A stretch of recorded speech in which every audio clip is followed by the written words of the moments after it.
I teach artists how to market their paintings online so you can do fun things like host your own art shows and parties and get going selling some paintings. You can do it full time or a side hustle, whatever you'd like to do, right from the comfort of your own home studio, like I do.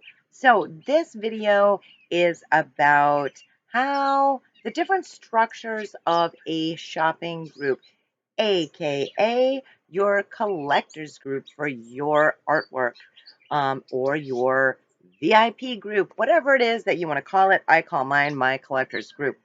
So there's numerous ways to do this. It really depends on what your business goals are, what type of artist you are and what your business goals are. There is, when you set it up, as of now, which is 2021, so depending on when you see this video, social media changes a lot, so that's why we got to roll with the punches, and I teach you guys how to do that in Creative Warriors.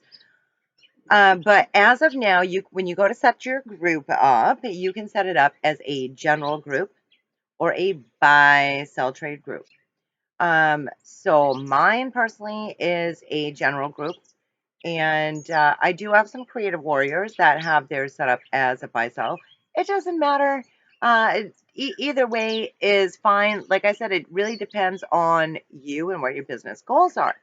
So now a general is more like generalized. Like you can kind of make the feed kind of how you want. You can do that anyway with a buy sell, but the buy sell is more if you're going to be pushing out a lot of artwork and you're going to be listing a whole bunch of things for sale, which, hey, that's what our groups are about anyway. But, this is artwork and we are hand creating items. So, depending on what you want to do, you still can list things in there, works in progress, stuff like that. So you can set it up, like I said, as a general or a buy sell group. I believe you can kind of test them out. If you don't like one style, you can switch it to another style depending on how many members you have. So it's important, especially in the beginning when you set up your collectors group in your shopping groups, to try, different avenues and different ways to structure it and see what it is that you like best. Also, when you go to set your group up, there's going to be a place for to select, do you want this group to be private or do you want this group to be public?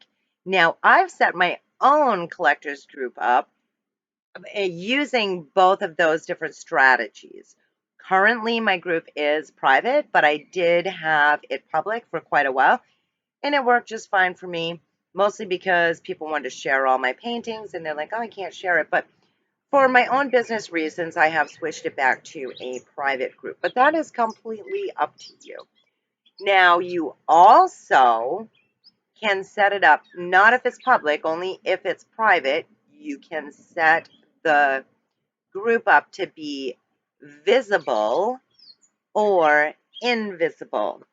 And what that means is if you set it up to be visible, if someone is searching for whatever your group name is or your type of group or whatever, and it pops up in their feed, they can visibly see that you have a group. But because it's private, they can't see all the information that's in your group. But they can read your description about the group. So this is how I have mine set up. I have it private but visible. So you can also set yours up as invisible. But, I wouldn't really suggest that one unless you're, I don't know, for whatever reason, you don't want people to find the group if they're searching and you just want to send them link only, and the invite only, something like that. Then you most certainly can do that as well. But I do suggest to have it visible, even if it's private. So if it is public, let's try and recap a little bit. If it's public, everybody can see it and everybody can find it. Okay, doesn't mean everybody will, but there's a potential for that. So either way, let me just recap those again because those are the biggest ones. So a general group or a buy sell, a private or a public, And if it's private, you can set it as visible or invisible. Now, other ways to like structure your collectors group, your shopping group, collectors group, VIP group. I mean, my gosh, there's so many names, just like in Game of Thrones, Khaleesi and the Queen, and you know, so many names. But anyway, you can structure it in different ways. You can use the albums. I like to do that. I like to use albums in there, especially like when I have a series of paintings, if I'm working on a series, or if I want to kind of structure things as like, here's my landscapes, here's my abstracts, whatever it is. So the albums are very good to utilize. Events. Some people with groups. So now if you create a group and then you're like, Amy, I don't have an event section. Facebook's just like that. Sometimes they give you events, sometimes they don't. It depends. I'm not really sure, but on all kinds of different factors. Probably how long you've been on Facebook, how many groups you're in, or admin, or whatever. Also, how many members you have in your group and things like that. So I have the option myself to host events inside of my collectors group, which I really love because sometimes I want to do that and I want to host events just for them in the group. So if you have that available to you, that's another way that you can structure your group is by doing some events for them. Even if you don't have that option to create the event inside the group, you still can do events in your group. And I show you guys how to do all that stuff in Creative Warriors. I walk you through step by step how to do your own art shows, how to do your own art parties, how to build your groups, how to get eyes on your pieces, how to, sell your artwork. Another way, another option that you can use when you start your shopping groups are the guide section. Most often than not, you're probably not going to use this section, but you may want to.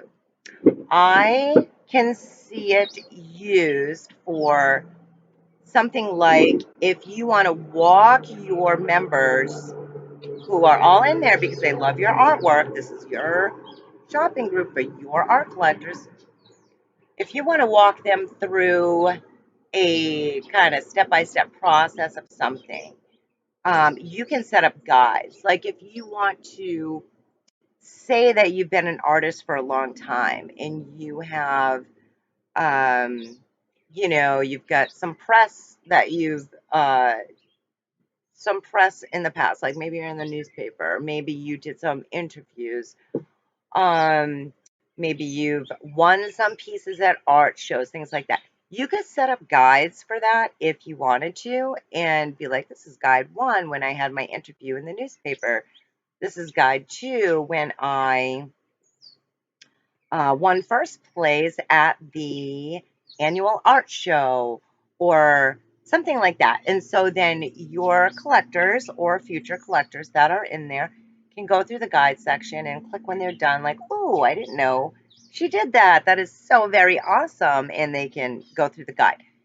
Now that's just one example. Okay, you don't have to set it up like that, but I'm just telling you that the guide section is there. Now I use the guide section inside of my own membership for Creative Warriors because I do have a Facebook group for you when you become a Creative Warrior. My Creative Warriors know the Facebook group is pretty awesome. It's only for members of Creative Warriors, but I'm really hoping that you join if you are not in there right now. We only open twice a year, though, so go ahead and jump on the wait list if you are not on there, and I'll let you know when we do open. But I do use the guide section in Creative Warriors because I am teaching you specific things and specific strategies on how to grow your art businesses online. So that's why I use the guide section for that, because I give you a lot of insight and hands-on tutorials, trainings, and things like that, a ton of that stuff, and I want to keep it structured so that my members can see that. So that is separate from my own collectors group, my shopping group for my own collectors, because I'm an artist and I sell to my collectors. I'm also a businesswoman and I help other artists to be able to sell their pieces. So that's why I have those two different groups. So in my collectors group, which is what I'm sure you're watching this for, um, you may or may not want to use the guide section. Most likely you probably won't. You probably just want to list your paintings and show like little behind the scenes and stuff that's going on. I give you guys all kinds of cool tips and tricks and tools and stuff like that to use for your shopping groups inside of Creative Warriors. And I give you templates and wording and different things like that that has worked for me in my own business so that you guys can run with it. So let me know. Let me know if you have a shopping group and how it's going, or if you're thinking about starting a shopping group, collectors group, VIP group. I'm always saying that because I know there's so many different types of names out there that you can use. And let me know what you're thinking of, like how you're going to want to structure your group and, how it's going to best fit you in your creative business, because your business is all about you and it should be all, structured so that you can best serve your collectors. So let me know your thoughts are. I'm sure there's some fun stuff in or around here for you, so go ahead and check it out, as well as the wait list for Creative Warriors if you want to jump on that. Okay, so I hope that you guys have a wonderful day or night whenever you're watching this video, and I hope you got at least a point or two from this for your group. Bye bye.